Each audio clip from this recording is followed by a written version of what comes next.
सत्संग जी, प्रेम से कहना।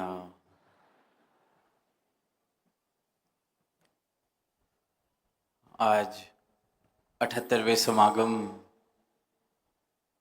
की सेवाओं का शुभारंभ और हर एक संत, हर एक महापुरुष के चेहरे पर जो खुशी, जो उत्साह, सदगुरु माता सुदीक्षा जी महाराज के साकार रूप में दर्शन हुए। किस प्रकार कृपा की सदगुरु ने, संतों को निहाल किया और ये कार सेवा का आरंभ अपना आशीर्वाद देके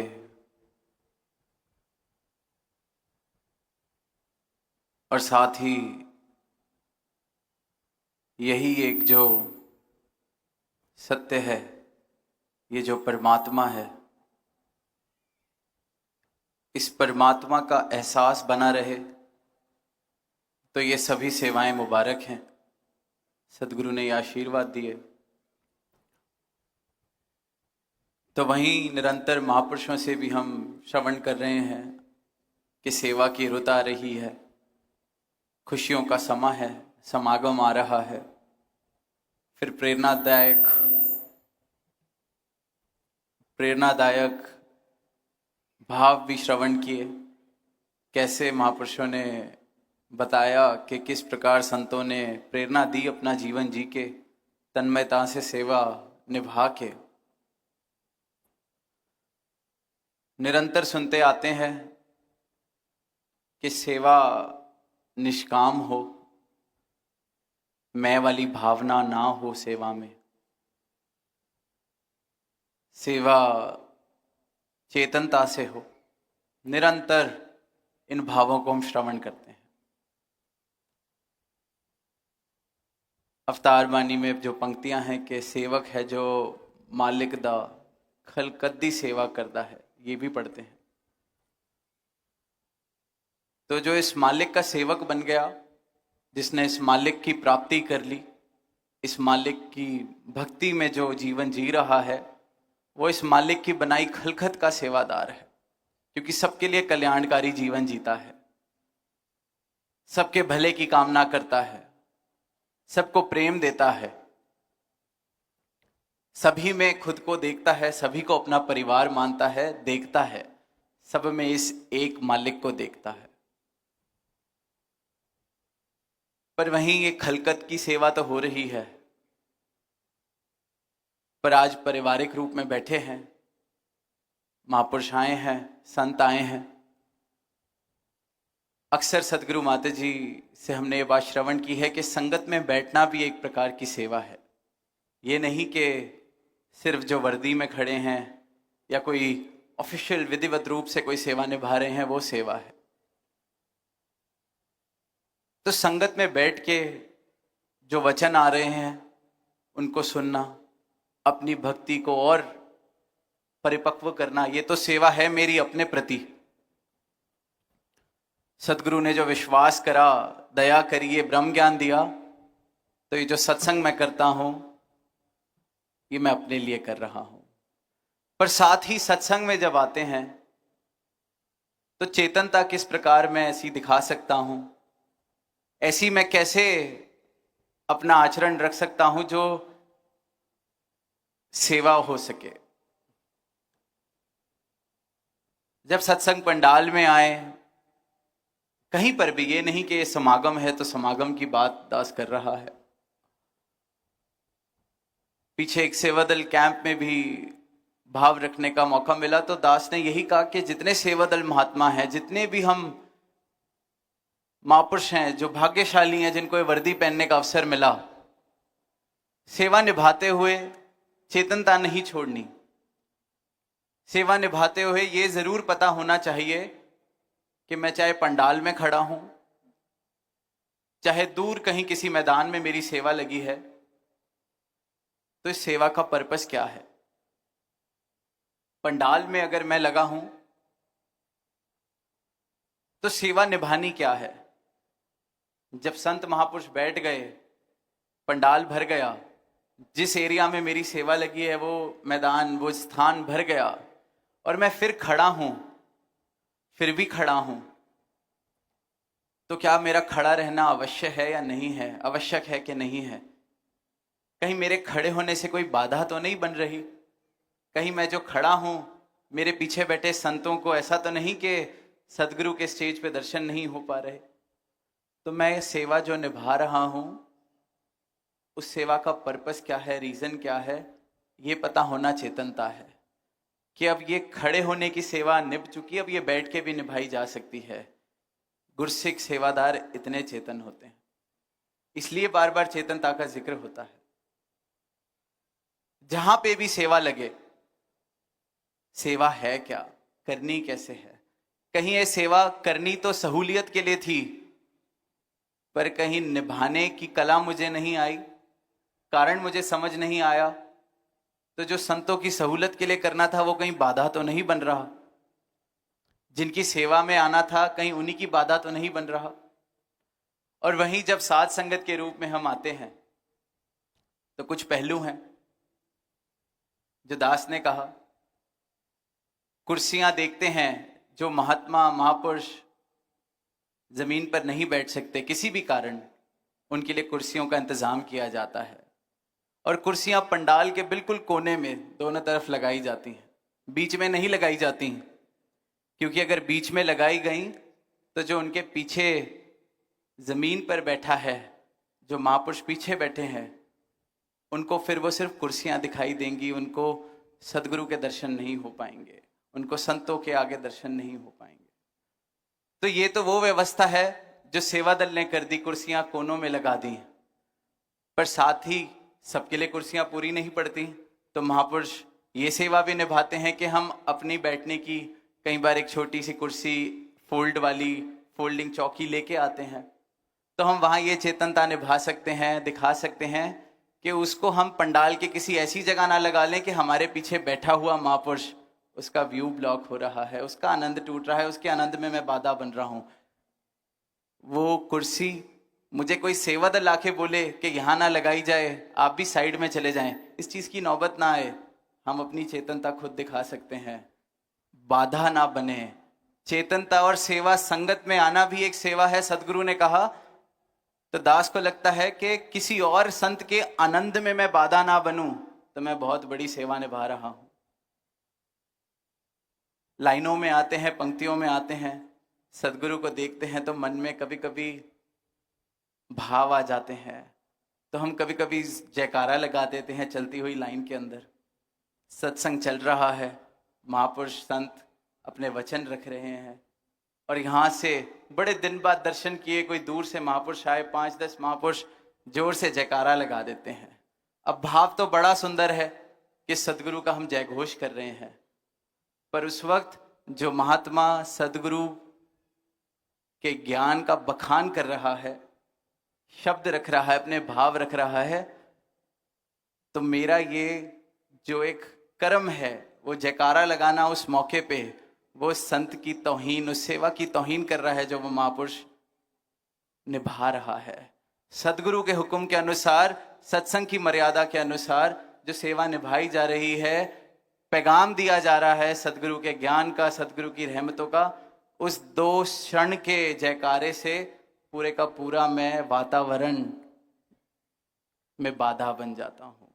मुबारक है वो भाव, लाइन में आ रहे हैं, शब्दों की जरूरत सदगुरु को नहीं है, मेरे चेहरे के भाव। दास कई बार कहता है, इस मैदान में पहुंचने से पहले मेरे जो भाव हैं वो भी पता होते हैं सदगुरु को, मुझे बताने की जरूरत नहीं, पर भाव हैं। लेकिन यही चेतनता है, कई बार हम खुद नहीं करते, छोटा बच्चा गोद में लेके चल रहे हैं, उसकी दूर से ही ड्यूटी लगा रखी है, बेटा तूने जाना है। जैसे ही पास पहुंचे, माता जी धन निरंकार, राजपिता जी धन निरंकार, और वो तब तक बोलता जाएगा जब तक वो पार ना हो जाए इस लाइनों से। और दास ने कई बार देखा है वहां मां उसको और प्रोत्साहन दे रही है, बेटा और थोड़ा जोर से बोल, और थोड़ा जोर से बोल। मुबारक है, भाव मुबारक है। दास भाव में कहीं ये नहीं कह रहा कि वो प्रेम वाले भाव हैं, पर उसकी यहाँ आवश्यकता नहीं है, वो भाव यहाँ संगत में बाधा बन रहे हैं। तो सेवा ये करूं कि जो सदगुरु ने ये सत्संग दिया है, इसकी मर्यादा में मैं बाधा ना बनूं, किसी और के आनंद में मैं बाधा ना बनूं, तो ये सेवा है। सेवा खुद से शुरू है। एक और छोटा सा एग्जाम्पल, क्योंकि अभी अनाउंसमेंट हुई कि बहुत सारे महापुरुष हैं जो अभी विचार के बाद नमस्कार की लाइनों में आएंगे। अक्सर ऐसा मौका बनता है, तो क्या रूप बनता है कि जो महापुरुष अब लाइन से आएंगे वो आगे जाके खड़े हो जाएंगे। अब जब वो आगे जाके खड़े हो जाते हैं तो आगे जाने का रास्ता बंद हो जाता है, तो जो पीछे की लाइन आ रही है वो चलनी बंद हो जाती है। एक तो मैं लेट आया, मैंने नमस्कार लेट की, ऊपर से मैंने जो और 2, 4, 5 हजार महापुरुष अभी दर्शन करने के लिए, जिनके लिए सदगुरु बाद में बैठे हैं कि उनको दर्शन हो जाएं, मैं सोचता हूं अब तो धुनी खत्म होने वाली है, चलो कितना अच्छा स्पॉट मिल गया है, आगे से खड़े होकर दर्शन करने को मिल रहे हैं।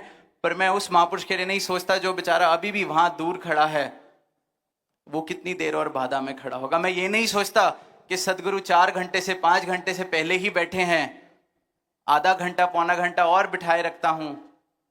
मैं सिर्फ उन 2 क्षणों के लिए पूरी की पूरी मर्यादा को भंग करता हूं, किसी और के लिए नहीं सोच पाता। तो खलकत की सेवा हम बाद में करेंगे, पहले ये जो मर्यादा, ये जो परिवार मिला है, अपने से पहले साथ वाले महापुरुष के लिए सोचना हम शुरू करें। सेवा निभानी इस प्रकार से शुरू होगी, इस प्रकार से जो सतगुरु कह रहे हैं कि सेवक है जो मालिक का खलकद्दी सेवा करता है। खलकत की सेवा भी होगी, पर चेतनता इस प्रकार की हो कि मेरा कोई भी एक्शन, मेरा कोई भी कर्म, मेरा कोई भी चाल, मेरा कोई भी चलन किसी और के आनंद में बाधा तो नहीं बन रहा, सदगुरु की बनाई हुई मर्यादा में बाधा तो नहीं बन रहा। सत्संग किस लिए किया जा रहा है? अपनी भक्ति को परिपक्व करने के लिए। सेवा सिमरन सत्संग जो सदगुरु ने ब्रह्म ज्ञान दिया है, इसका जीवन में एहसास बना रहे, मेरा जीवन सत्य से भरपूर रहे, इस परमात्मा के एहसास में चूर रहे। तो इसलिए ये सत्संग सेवा सिमरन बनाए गए हैं। सत्संग में आके मन की दुविधा दूर होती है, मन की भ्रांति दूर होती है, मन में मैल जो जम जाती है वो दूर होती है। पर वहां के मैं मन को वो मौका ही ना दूं, उसे श्रवण ही ना करूं। जिस ज्ञान सरोवर में ये सत्संग का रूप सदगुरु बार बार मेरे लिए सजाते हैं, मैं वहां आकर उस मर्यादा को ना अगर निभा पाऊं या उसमें योगदान अपना दे पाऊं, तो फिर मैं अपना भी नुकसान कर रहा हूं, और मेरे कारण जितनों को और बाधा पहुंच रही है उनका भी नुकसान हो रहा है। अब हमने अक्सर देखा है जब सत्संग खत्म हो जाता है, फिर रौनक के गीत भी शुरू हो जाते हैं, नृत्य भी शुरू हो जाता है, आनंद की वर्षा, क्योंकि वो सत्संग की मर्यादा, वो विधिविध जो एक रूप बना है, उसका कार्य पूरा हो गया। सदगुरु ने जो वो क्षण दिए सत्संग के, उसका भाव पूरा हो गया। फिर वो आनंद, फिर उसी पंडाल में नृत्य हो रहा है, वो मर्यादा के अनुसार हो जाता है, क्योंकि हुक्म में है। सेवक है जो मालिक दा खलखद्दी सेवा करता है, सेवक है जो मालिक दा हर हुक्म नू पूरा करता है। हुक्म को ये कहा गया है, हुक्म समझना भी है, सिर्फ ये नहीं जो बात कही जा रही है कि यहां खड़ा हो जा वहां खड़ा हो जा, ये हुक्म नहीं है। अगर ये सत्संग का समय है तो ये हुक्म है कि ये सत्संग की मर्यादा बने। तो एक एक संत, एक एक महापुरुष सेवा का शुभारंभ जब घर से चलते हैं तब रोज हो कि सत्संग में जा रहे हैं, इसमें बाधा किसी और के आनंद में, अपने इस मौके में हम खुद ना बन जाएं। कहाँ खड़े हो रहे हैं, कहाँ बैठ रहे हैं, कैसे बैठ रहे हैं, ये सेवा है। तो समय ज़्यादा इजाज़त नहीं देता।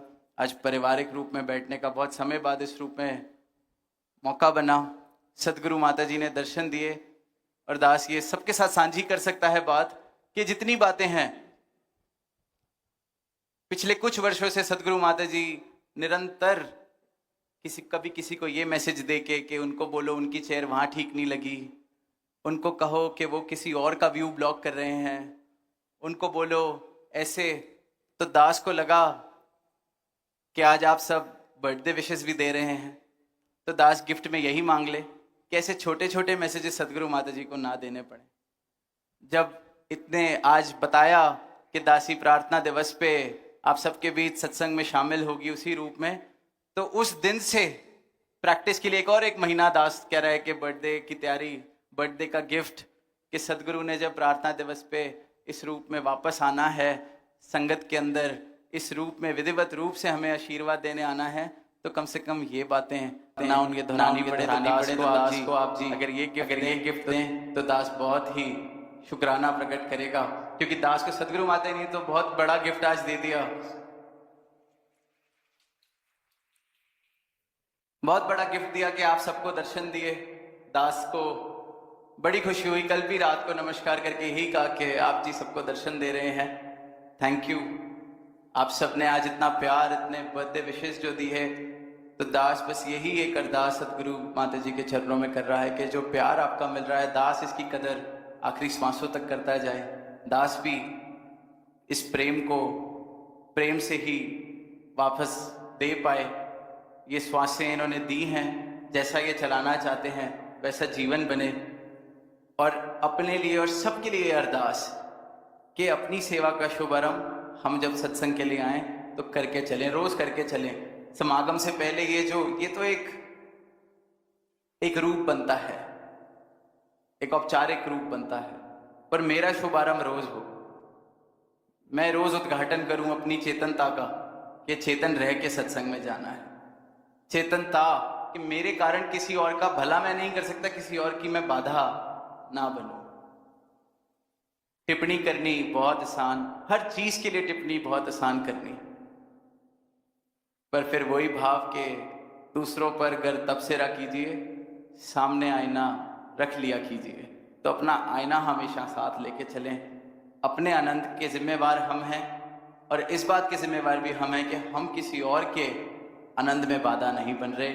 ये बहुत बड़ी सेवा, इसको सेवा को निभाने के लिए ना कोई वर्दी पहनने की जरूरत है, ना कोई अधिकारी बनने की जरूरत है, और जो ये सेवा निभा ले, दास को लगता है वो सबसे उत्तम सेवा निभा रहा है, क्योंकि सदगुरु ने जो सत्संग, इस साध संगत को जो स्थान दिया गया है, बार बार निरंतर जो स्थान दिया गया है, इसकी मर्यादा को बनाए रखने में मैं अगर योगदान दे रहा हूं तो इससे बड़ी सेवा और कोई नहीं हो सकती, क्योंकि इन सत्संग कार्यक्रमों द्वारा ही सारी मानवता तक इस सत्य के पैगाम को पहुंचाया जाता है।